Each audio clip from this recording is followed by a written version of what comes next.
যেটা বলছিলাম, গ্রামীণ ফোনের বিভিন্ন শ্রম শোষণের কাহিনী আপনারা শুনেছেন।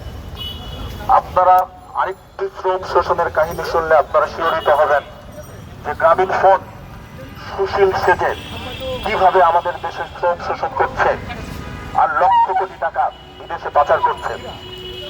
আপনারা দেখে থাকবেন আমাদের বিভিন্ন দোকানে যেখান থেকে আমরা ফ্লেক্সি লোড নিয়ে থাকি, এক শ্রেণীর মানুষ থাকে প্রচন্ড কষ্ট নিয়ে যারা এখানে লোড দিতে আসে। আপনি যখন বিনা পয়সায় সিম কিনে আনন্দিত হন গ্রামীণ ফোনের, তার পেছনে আছে কষ্টের ইতিহাস। আপনি কি কখনো কথা বলে রেখেছেন যার কাছ থেকে আপনি বিনা পয়সায় সিমটা কিনলেন? তার ইতিহাস জানলে আপনি শিহরিত হবেন। দেখতে পারবেন গ্রামীণ ফোনের আরেকটা ভয়ঙ্কর রূপ। এই কাজগুলো যারা করে তাদেরকে গ্রামীণ ফোন নাম দিয়েছে সেলস এক্সিকিউটিভ।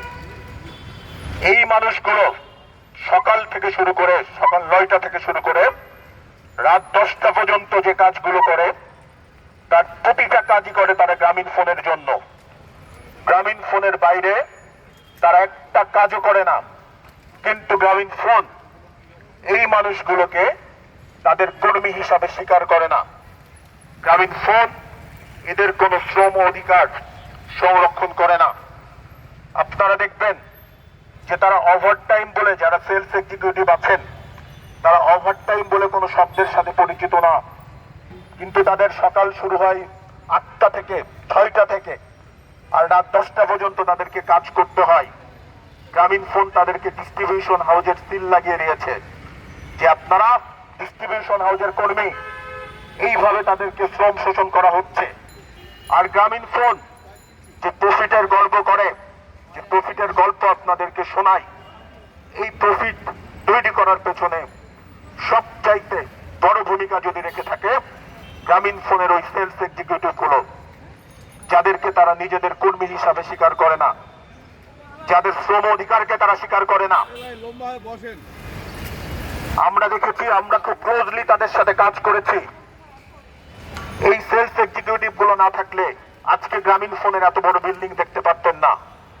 আজকে এত বড় যারা এসি রুমে কাজ করছেন, আপনারা যারা বিভিন্ন প্ল্যানিং তৈরি করছেন, তার কোনো কিছু এক্সিকিউটিভ হতো না ওই সেলস এক্সিকিউটিভ গুলো না থাকলে।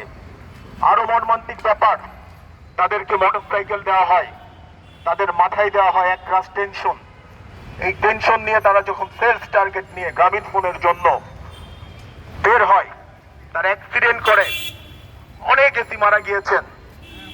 যাদের ফ্যামিলি, যাদের পরিবার, যাদের বাচ্চারা আজ খেতে পায় না, এই গ্রামীণ ফোন তাদেরকে কোনো ধরনের সহযোগিতা করেনি। সহযোগিতা কিভাবে করবে যাদেরকে তারা কর্মী হিসাবে স্বীকার করে না? আপনারা দেখবেন বিভিন্ন জায়গায় এরা আহত অবস্থায় আছে, কিন্তু এই গ্রামীণ ফোন কখনো তাদের পাশে দাঁড়ায়নি। আমি একটা ইউনিটের কথা বললাম যেখান থেকে তারা এইভাবে সেলস এক্সিকিউটিভদের শ্রম শোষণ করছে। তারা বাংলাদেশের গ্রামীণ ফোনের বিভিন্ন ইউনিটে তারা টেকনোলজিটা এইভাবে করে রেখেছে, এন্টারপ্রাইজ ইউনিট এইভাবে করে রেখেছে, যারা থার্ড পার্টির এমপ্লয়ীদের নিয়েছে, যারা আমাদেরই বাংলাদেশের সন্তান, তাদের শ্রম শোষণ করছে।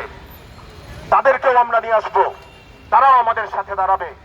আপনি বাংলাদেশে ব্যবসা করবেন আর বাংলাদেশের মানুষদের ঠকাবেন, সেটা হতে দেওয়া যাবে না। ধন্যবাদ।